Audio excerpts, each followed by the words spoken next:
Turn it up. Look, 100 years after 100 years, they done lied to us about this and that. Told us all we from Africa. I made fiction characters turn into facts. Heard you tell me then it was not. Knowing goddamn well that trick was capped. My wife and I wrote a book about it. It's a book with knowledge, evidence, and fact. And my other book got them haters shook, cause it's helping my people take a closer look at their backgrounds in the background, showing my people where they supposed to look. Showing my people where they get it from, where they hit it from, all sorts of angles. When it comes to this research, you must please first, don't trust strangers. Find out all on your own is what I highly recommend and suggest. And if you looking for answers and content about me, I highly recommend you the best. Which is my website at the link you see just across the screen. Don't let it miss you, I make it simple. I double down on that black and white, it's too official.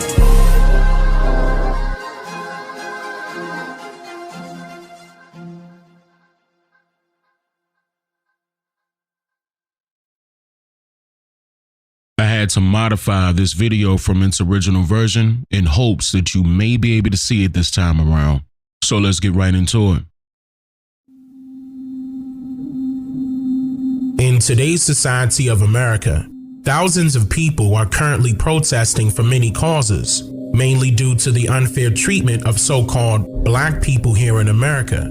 The causes can range between equal human rights, equal employment opportunities, affordable housing, social injustice, police brutality, and racial discrimination, just to name a few things. But the public fails to mention one very important key factor when it comes to shining light on the darkest areas of environmental preconceptions: our children. And this subject gets a lot deeper than one may assume. So in this video, I will cover many important details of information concerning our children and how they are treated by the government currently and historically. And maybe you'll get a better understanding of the right questions to ask prior to you voting for your favorite political personality.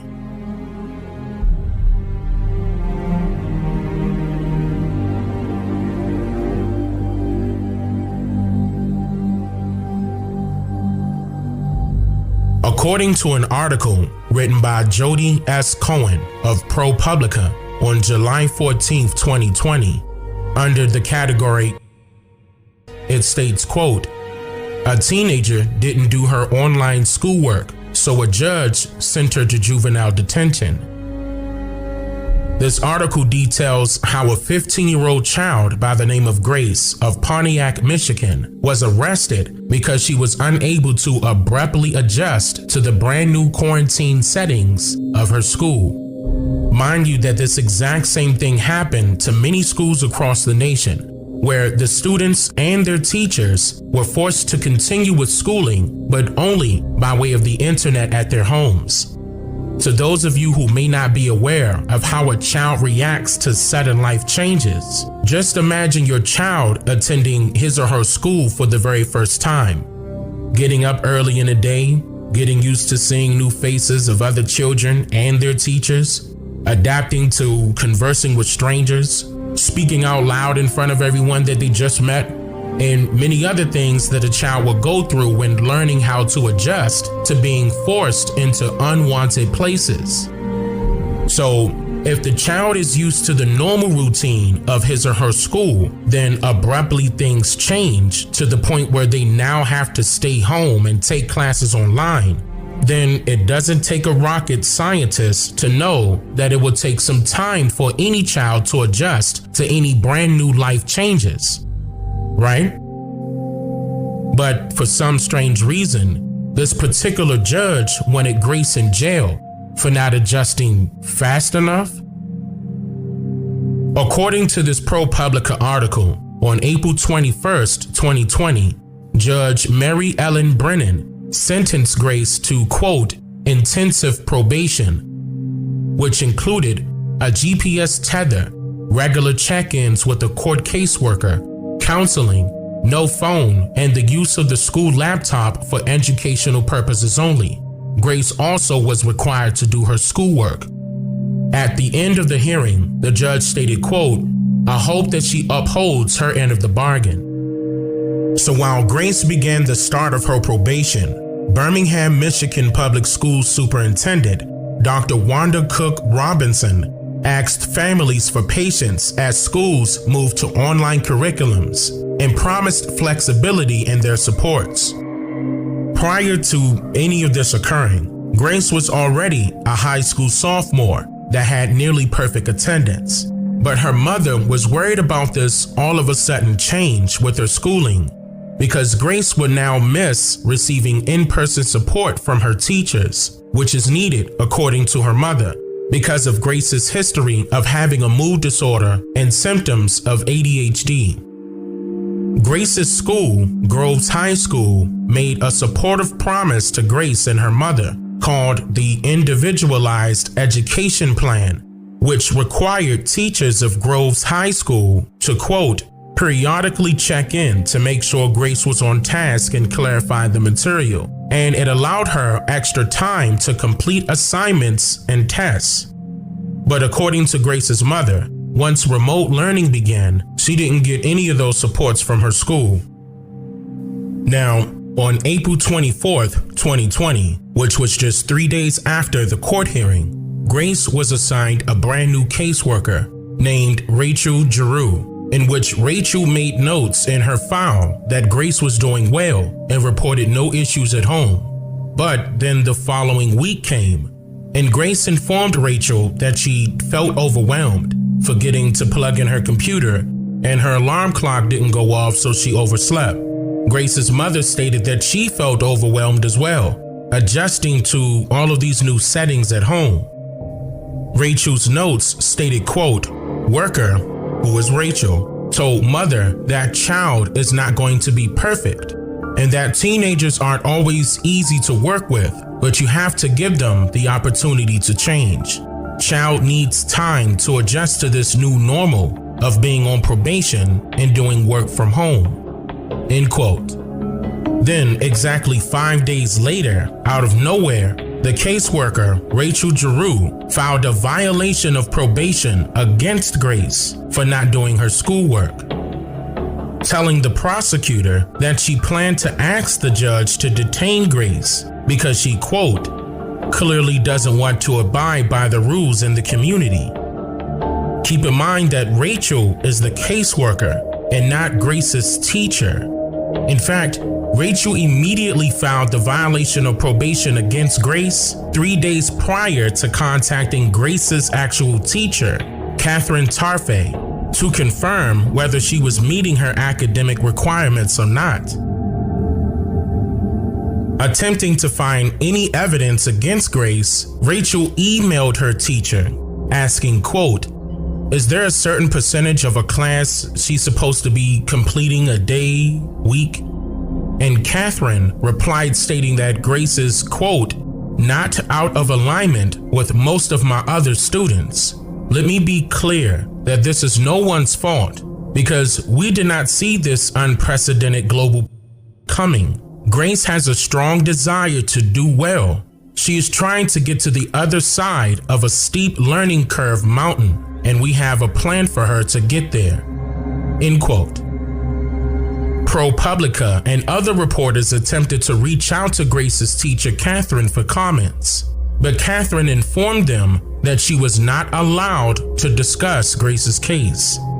So on May 14th, 2020, was the day of the violation of probation hearing at the Oakland County Courthouse, at a time when the Family Division was hearing only, quote, essential emergency matters, in which Grace's case was the only one heard in person in the courthouse that day. Listen closely. With concerns about his health, Grace's attorney, Jonathan Burnett, participated via Zoom and not in person, and he informed the judge that it will be difficult to represent Grace without actually being there. But he did not want to request a postponement because her family was worried about Grace being possibly detained until the next court date.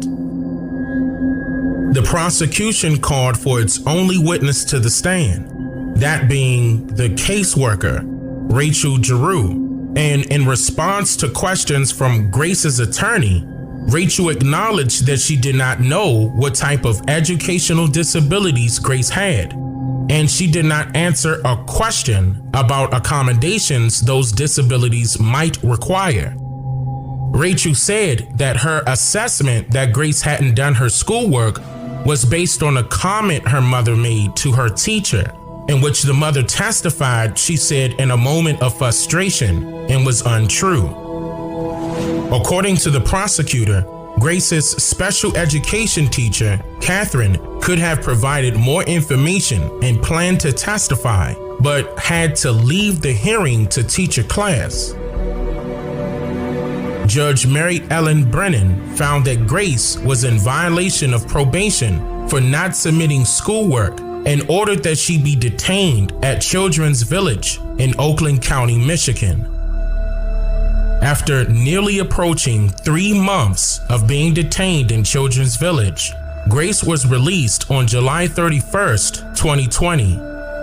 Grace's attorneys, John Burnett and Siam Khalil, talked to reporters upon her release from being incarcerated. The system needs to recognize that that's what mom was doing when she was reaching out to the probation officer is, hey, I need help. Not, hey, take my kid and lock them up. That was never what mom was seeking. Now, this should make you ask some serious questions. Like, why would the government mistake Grace's mother's cries for help as meaning she's an unfit mother and her child should be taken away from her? How could Grace be labeled as a threat to the community, and the community benefits from her removal of living under her mother's roof as her child? Is it really benefiting the community, or is it really benefiting someone else? Looking at this from a broader perspective, these types of governmental actions are a nod to the uncommonly known set of individual state laws called the Black Codes of 1865, not to be confused with the segregation laws that were later nicknamed as Jim Crow laws. The Black Codes of 1865 are a set of standards or policies in which each state government individually followed religiously.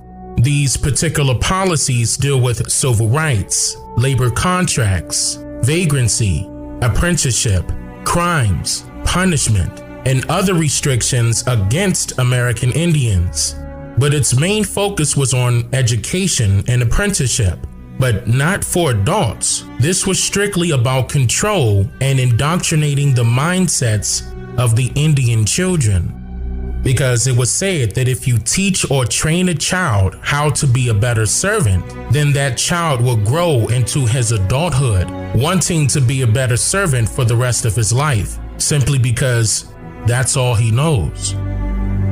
The Black Codes were also used by all state governments as a manipulative means to legally force American Indians into uncontrollable, life-changing situations, which eventually resulted in the removal of the parent as being the head of the household, just as it was done in Grace's case, where she was literally seized from her mother's custody and incarcerated for allegedly not doing her schoolwork.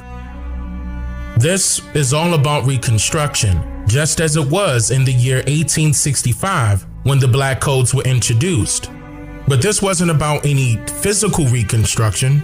No, it's strictly a political reconstruction, being as though the younger generation is more vulnerable to fear-mongering via social engineering from either party of the political spectrum. Now, I would like for you to note the Oxford's dictionary definition of the word education. It defines it as the process of receiving or giving systematic instruction, and that may seem harmless at first, until you discover its etymology, which states that it is a Middle French word that means child rearing or the training of animals. And in the 1828 Webster's English Language Dictionary, it states that the word educate derives from the Latin word educo, which means to lead. But the definition, however, states that it means, quote, to bring up as a child. to instruct, to inform and enlighten the understanding, to instill into the mind principles of arts, science, morals, religion, and behavior. And in this same English language dictionary of 1828, the word education is defined as, quote, the bringing up as of a child, instruction and discipline, which is intended to enlighten the understanding, correct the temper, and form the manners and habits of youth, and fit them for usefulness in future stations. End quote. Is it apparent that these black codes are still active today, just as they once were in 1865, including the chains and the shackles? Mind you that the Civil Rights Act was enacted a year later, on April 9th, 1866, in which this act offered all individuals born in the U.S. the right to franchisement, meaning that anyone could own a business, sell a product, provide a service, and make profits. What is also very important to note here is that the Civil Rights Act of 1866 also allowed all individuals to, quote, make and enforce contracts, to sue, be parties, and give evidence, to inherit, purchase, lease, sell, hold, and convey real and personal property, and to full and equal benefit of all laws and proceedings for the security of person and property, as enjoyed by white citizens. End quote. This part alone exposes exactly just what it means to be white.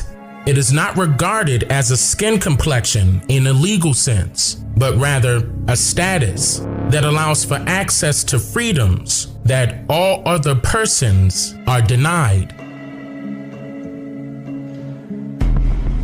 This created an immediate problem for those that were in favor of seeing the American industry grow the way they see fit, because the Civil Rights Act of 1866 contradicted the Black Codes of 1865, therefore making the Black Codes falling in jeopardy to be legally overturned if someone wanted to raise the issue.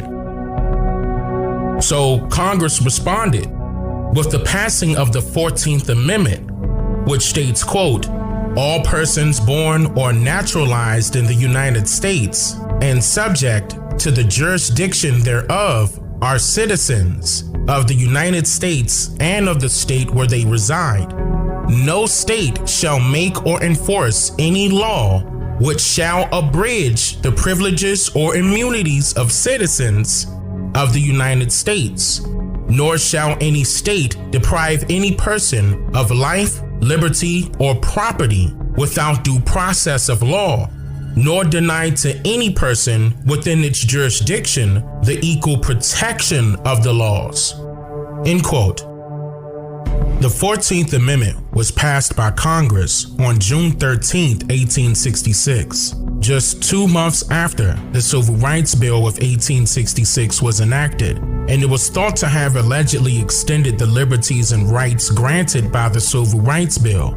However, that is very far from the truth, because the 14th Amendment says here that no state shall make or enforce any law which shall abridge, meaning cut off, the privileges or immunities of citizens of the United States. So, what are these privileges and immunities that are referenced here? Now, instead of us assuming or guessing for ourselves, the original but yet unpopular definition of the word privilege is defined in the 1828 Webster's English Language Dictionary as a private law or public act in regards to an individual.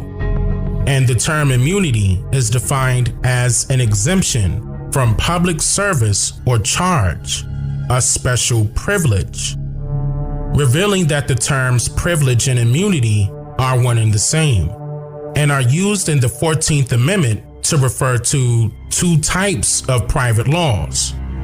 The immunities or special privilege refers to what is known as state immunity under international law, which is a private roaming law that correlates with terms like civilian, which is one who is skilled in Roman law. You hear that? Roam, roaming.